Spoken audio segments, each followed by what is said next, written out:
Hello, today let us see CVA or stroke. Before going to stroke, let us see the simple anatomy and functions of brain. In the brain, we have some lobes. They are frontal, temporal, parietal and occipital. Also, we have cerebellum and brainstem, which is consist of pons and medulla oblongata. We know the brain is controlling the total body and each one of these lobes has its own functions. That is, the frontal lobe is responsible for thinking, speaking, memory and movements. The parietal lobe, which is responsible for the language and touch. The temporal lobe is responsible for hearing, learning and feeling. And the occipital lobe is responsible for the vision and the color perception. Here we have the cerebellum and which is responsible for balance and coordination.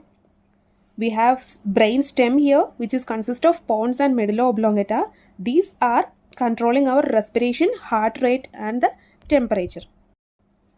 Now let us see the blood supply to this brain. So mainly we have two carotid artery which is carrying the blood to the brain, and we have the branches of these which is called as vertebral artery and the cerebral artery, and these are responsible for the complete blood supply or the perfusion of the brain cells. Now let us see the cerebrovascular accident or the CVA or the stroke. It is a condition in which the oxygenated blood cannot reach in the blood cells and the brain cells began to die. It is caused by the blockage or bleeding in the artery which supplies the brain cells.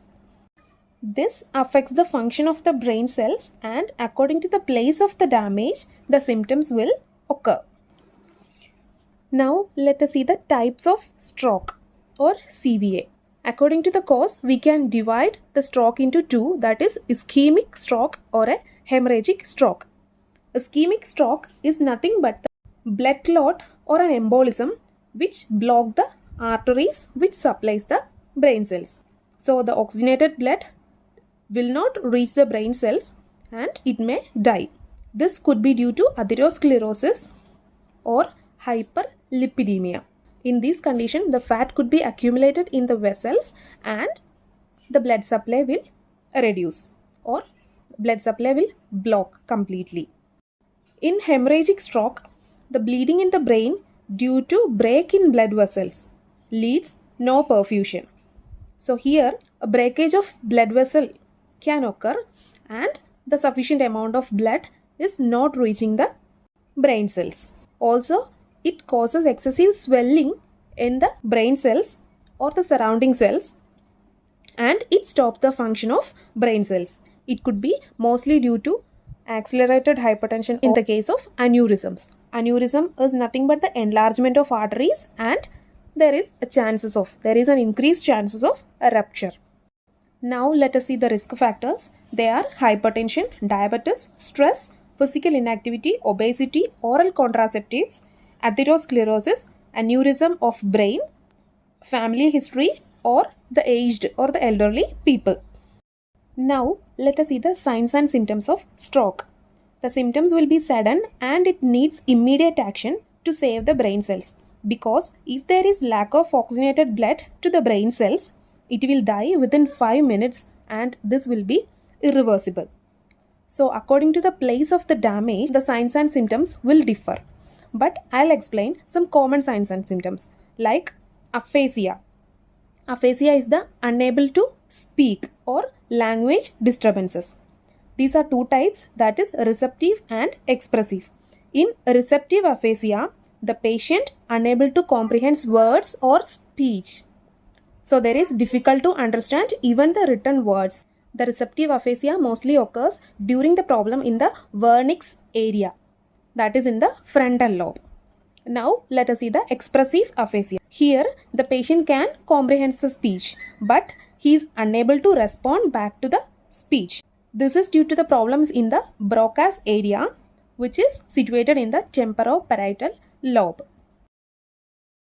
The next one is agnosia. This is the inability to identify or interpret even the familiar objects or persons. In this case, the patient could not identify the familiar things. Next one is apraxia. Here, the person is unable to perform his normal motor activities. Next one is hemianopsia. Here, a loss of vision in half of the vision field may occur. Next is dysphagia, that is difficult to swallow, and neglect syndrome can occur. The neglect syndrome is the unaware of loss or some parts.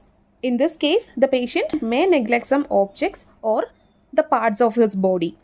And here, the personal hygiene of the patient will be reduced. And the patient will have nausea, vomiting, bowel and bladder dysfunction, chain stop respiration. That is a clinical episode of apnea and hyperventilation. The patient breathes, but in between there will be an apnea. Next one is TIA or trans ischemic attack. This is an ischemic type stroke.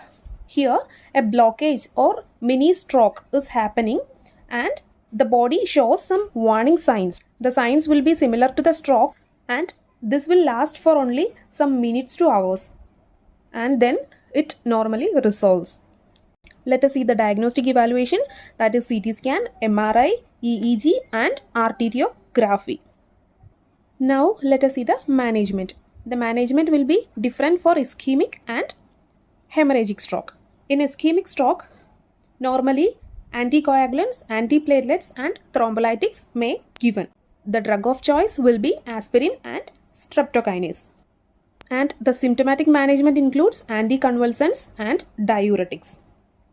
The treatment like carotid enterectomy, and mostly in hemorrhagic stroke, they'll go for surgical management to remove edema and the bleeding. Now let us see the important nursing management of stroke, that is airway management. It includes patency of airway and oxygen administration. Maintain BP. Mostly in stroke patients, we need to maintain a minimum BP of 150 to 90. We should maintain. It is necessary for the brain perfusion. Next is head and elevation. Head and elevation is necessary.